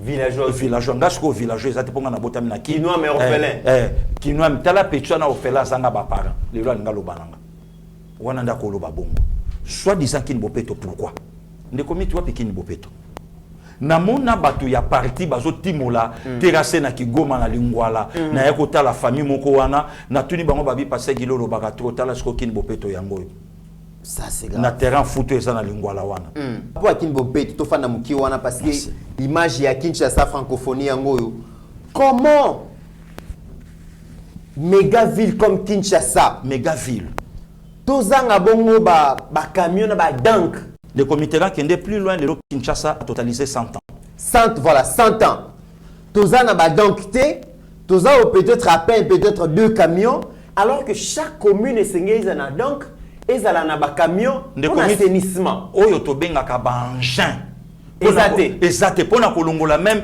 bosoto, même pour na kolongola salité, commune par commune, vision wana, exacté et loko côté.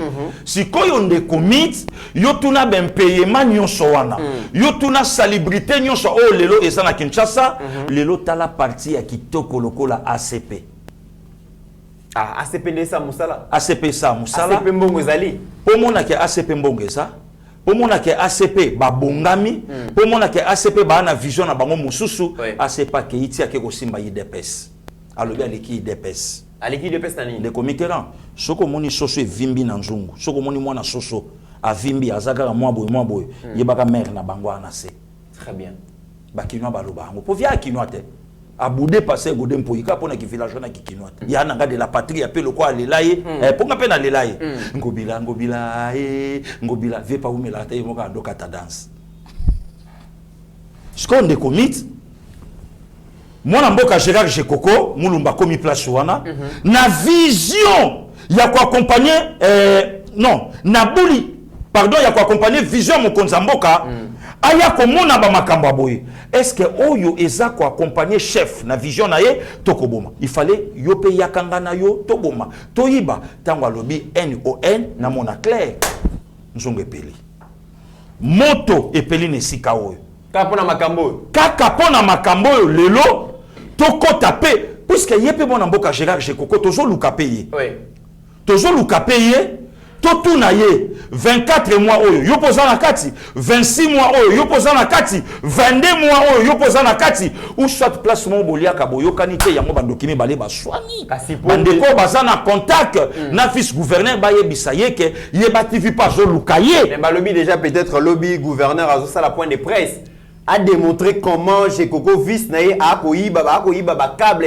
électrique a koteka merci comment koyiba ba pièce ba camion ba tolongwa na nzela na fourrière avec fourrière ndeko mit toyeba ka pe batu oui na kolo beloko mota mususu esika vice azali to titulaire na azali akokamwa bakoki na bango ko charger mwana mboka Jekoko na makamusu me moyibite na yebi na yebi ndeko wana le loi ko kamwa po mikolo nga na komaka na ba preuve nga mabe na nga ka ba preuve na ngia la ka ba date mwana mboka Gérard Jekoko a démissionna na PPRD parti au pouvoir je me souviens le 18 mars 2013 ndeko mit na bolingo nyonso nelengi nyonso na biftek nyonso ya parti au pouvoir na tawana atika ngwa lobinga na ke pour makambo bino bo sala nga na vision nga ekosimba te alongo na pouvoir que l'opposition akena une opposition pas jouer avion akekonyo kwa manaye na poto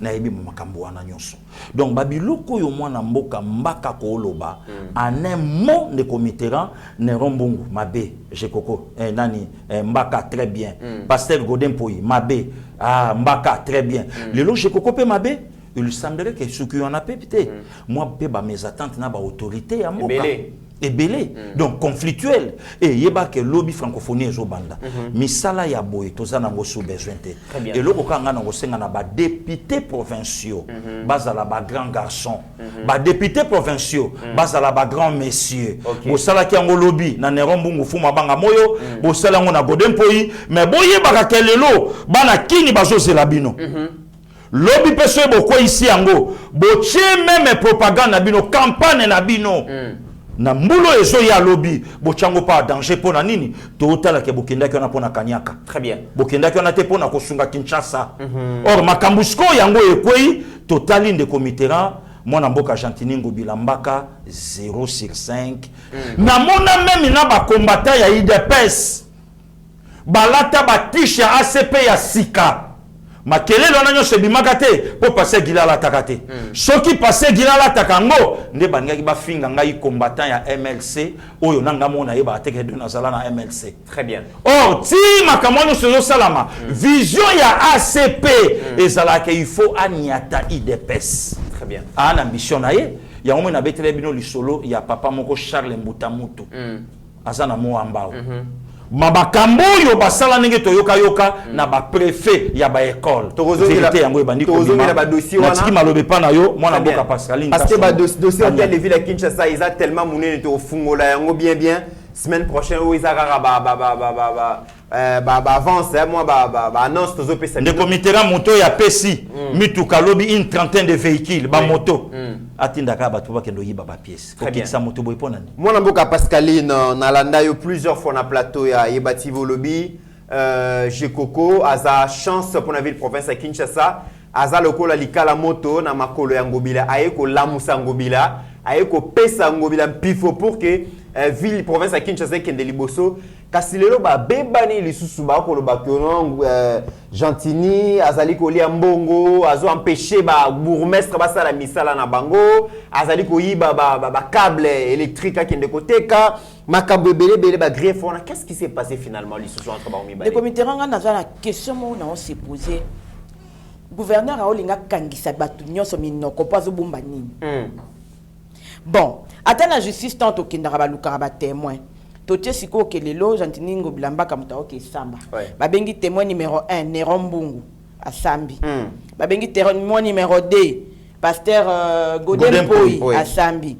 Témoin numéro 3 ministre Moka Otaï ko démissionné awa Tengelito à Sambi. Babengi Nelin Tassa à Sambi. Ça veut dire ba témoin nyonso na maramunyo ba oloba ba déclarer ka incompétence na mes gestion. Si qu'on joue à Otala l'obité, binonio, c'est pour ça qu'il plus de 7, c'est plus de 8 personnes. Beaucoup aussi. Il y a une raison. Jantini Ngobila soka lingito ndimila. Miterangai oyo na sina kena na sala vidéo moko bandeko ba yebi na bralima ce que l'équipe bralima zo kota sko centre ville. Pas moko za kana. Dépotage moko za la kana na epsona entrée centre ville sko ba to pousse ba ya ka otika salité na 12 heures. Au moins, l'embouteillage est sur le crédit flambeau. Et normalement, parce qu'il était à Casco, à la centre-ville, pousse, il y a salité 12 heures. Et il y a Sikoyo. Et puis, mon côté, maman Pascaline. Mon côté, il y a la flambeau. Na kokate na bafona sa vidéo le lokuta na mona balongola ngonga bi c'est pas possible bien gomba ngobino boye batina na ngote centre ville ngo boye batina na ngote na yebite ke na époque mobuta ta ko kena la gomme na centre ville ezalaka interdit siko poubelle comme na centre ville.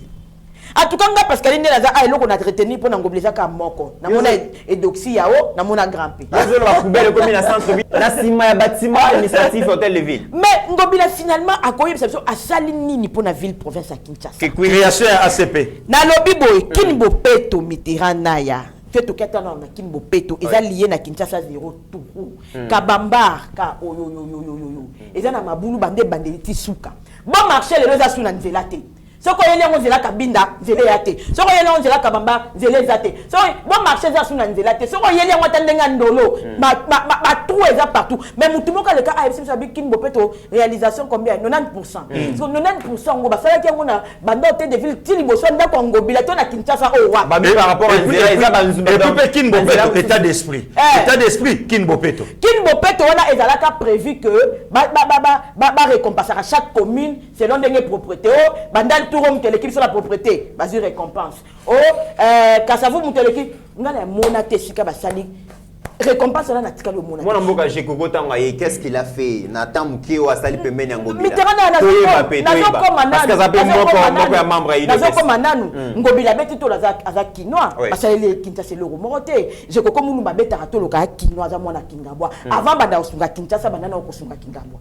Fief Kinshasa bandana kosunga Kingabwa ozoka Jantini reception on a salon wa salani je kokona bozolo ba wana kombo ya tata na ye eyebani na fief na ye bandeko na ye ba yebani ayebani atiela bandeko ba courant akabela ba mituka akabela ko ba pasteur dernièrement je crois ceux qui 7 pasteurs ba mituka c'était le 26 juin 2011 voilà tant je kokwa ye ndeto yebi ke tozara na gouverneur.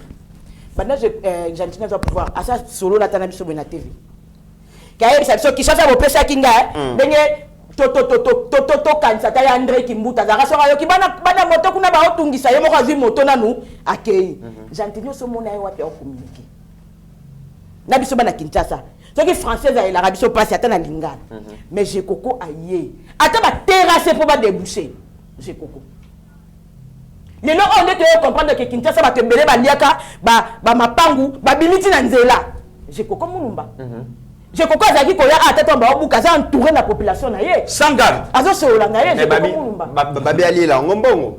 Allez là ngombo. So balinga buka bo pesi. Mbongo combien ya fini alobi que pasteur Godem po ya boka ma pa noko. Je koko pe na famille na bongo sika ba utuba za. Aboka pa tata na mama. Asa pauvre te.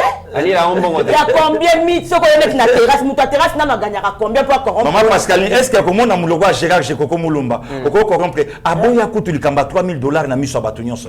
Parce que muta boutique au pied. Akangi kutu garage na morgue na emoko. Ba pese combien? Donc Ngobila, je suis Ngai Pascaline, je suis désolé. Au mérita qui vit la Kinshasa. Exactement. Entre Ngobila na Jekoko na ville province à Kinshasa na komemela mokonzi population parce que to ke na ba élection pour conclure to ke na ba élection parce que non na ba élection est-ce que Ngobila pasteur na ye Mutulora pasteur Eric Pakabomba na yebi que c'est un bon parleur, un bon communicateur, mais est-ce que Azan à base Te, natuni na. Entre les personnages à la base. J'ai compris que tu as la base, natuni na. Est-ce que Ngobila la mayele na yena mayela ba conseiller na yena ba tunyo se ba entoura kaye. Il a trouvé vraiment que c'était le moment tant où insécurité zo battre son plein. Ministre intérieur azo bunda, kwa kangaba na wana. To yamba francophonie. C'est le moment où lui il alimente une polémique contre ses collaborateurs. Voilà. En quoi il est Tshisekedi? Voilà. En quoi il est le chef de l'État? Gekoko, c'est un allié. Il y a président de la République. Gekoko est de l'UDPS. Pas allié. Pardon. Pas allié. Non, je parlais de Ngobila. Ngobila, c'est un allié à président de la République. Tout le monde dit que ceux qui vivent la province à Kinshasa et piétiner dans terme et gestion, ACP et c'est créé Mbalamoko et Zui en plaire. Na financement ni ba omo ba yebi. Question na otuna. Est-ce que Ngobila a servi chef de l'État ou non? Non. Na autre personne des exemples. Tu as préparé francophonie. Kinshasa nde mutezo ya francophonie. Mais pendant ce temps-là, le gouverneur est dans les polémiques. Je vais faire conférence de presse. Je vais faire. Est-ce que c'est son pour répondre à son vice? On n'a pas besoin. À moment où tu as dit que ça misana mbana ya ba kidnapper awa vice gouverneur pa yeli na ba vice gouverneur angana gouverneur pa la muselibis. Mais yé mutezo ya francophonie. Est-ce que misala belé et ça mina Kinshasa les gouvernement national les gouvernement provincial? Aux autres niveaux, il est Tshisekedi en quoi? Il y a le ACP, on aurait entendu qu'il a fournir des bateaux pour na batnambon, mais je crois que à base ne sambon. C'est la personne, maman Pascaline, va voter, va ça la campagne, va kangise la caution, va kenda batika na seni, alonga pe ma pono même mutuana, asana katia boloko. Ne commit en fait. Na bien on a intro. Très bien. Donc va pesa kabiso poison quoi? Poison retardé. Non cadeau. Empoisonné. Oui. Donc mutu moko o biso no to linga kite.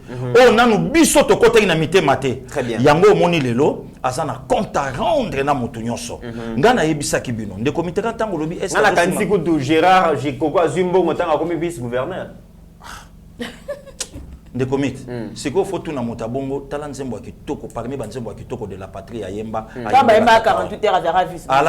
Mesdames et messieurs, les dossiers les dossiers et fungwa mikakasi et donc et zo fungwa mandé dossier à gouverneur na vice na ye allez ba bila ya Ngobila ba tango likola muta fachi et puis de comité otuna ke mutabwazo sunga mokonza mboka na nini membre ya parti. Tu te permets à coller na plateau à télévision pour au finga parti ya mokonzi ya mboka oyo yaza président tilelo. Et Polo Bakeno, président na ACP, n'est un collaborateur à Mokonza Mboka. Mais non, c'est une insulte. Nous avons un bande de communicateur, Baza Wapi. Très bien. Alors, Baza place ni koyoka membre yango. Nande konanga kutu Zulu. Ayoki Mambabongo a gangi au fait un des comités plan Yangobila, il y a créer ACP, tout fait IDPS. Kaka ndenge pe babilo comme majorité kaka babilo comme ba constitution tike la biso asa lelo ko mongolo bipo a bloqué en fait au moni lelo babilo ko nyonso ba ACP ba osala et ça nango mokonza mboka te et ça parlement. Très bien. Mesdames et messieurs, bango eza méthode na bango kande batinda ke absolument Katumbi aya ko sa voilà ne batinda ki Ngobila donc ils ont ndenge na bango ils n'ont pas changé de peau. Très bien. Mesdames et messieurs, gardez votre souffle. Dossier hein to fungoli kaka oza ba annonce Nabi que le gouverneur a sa point de presse à Rotumba vice naé. Toujours nous capé vice naé photo il est pas au la point de presse. Maintenant tout de comité pour na likamboyo. Lobby Neron Mabe, lobby Godin pour Imabe, le loger Koko Peka Mabe, Yepeka bien. En tout cas pour toi na yo. Il a été écouté de GPEC par au démissionnaire ça. Voilà. Bangonyo Sopeka Mabe. Néanmoins, tout ça va quinoa, to komi la souka mesdames et messieurs. Dire que chez Coco a eu ma pièce à véhicule alors c'est trop fort. Ça véhicule est belé. Trentaine de mitoka. En 2011 a payé ça 7 GPS. Pour na basali nzambe, ba collègue nangai. Et je vois des dons, vois ça là ba maman na Kingabwa, je vois tout ce qui après ça ba 1000 mètres ya câble à courant. Dire que famille tata na ngeza na Kingabwa. Na ça bien informé na tata wana. Mesdames et messieurs, c'est trop fort. Tokozongela yango, mais en attendant, tous à la distribuer francophonie en Wezoya. Hein, il semblerait que tu ndeko moka communicateur na ningaka mingi Blaise Lumo Sentinelle a fongoli même ba révélation que bambongo moy bande ko bima po baniata même na VPM Peter Kazadi po baniata même na CG Kabuya po baniata même na vice na CC moi ba mike bande ko bima. Pourquoi ça? Ça ne fait que commencer donc cette bataille. Zo lukanini nde komite. Hein, bataille entre pourquoi zo linga luka silina mitu ya bato yo suki ezate lo kwanga pasteur Gili. Il a pas mal tout lui hein. Ah mais non. On a parce qu'elle est aussi non, mais non, c'est pas les commissaires là qui nous arrivent à la fin de l'émission. Les commissaires qui nous bazel wana na nini. Bazel ila otolo baso moni mwana sosa zo vimba na ndu. Na qui nous ande bazala kana subasma na bango yango pesa ba courage à kosala makamnyo so basala. Au-delà de nos divergences d'opinion, la RDC reste plus grande que la somme de nos ambitions individuelles. En attendant, mesdames et messieurs, portez-vous bien car chaque jour est une vie. Ta grâce, seule ta grâce. Nous voulons instaurer un état de droit. Et dans un état de droit, il y a une justice indépendante. Ce n'est pas à l'individu Félix Tshisekedi de commencer à faire justice.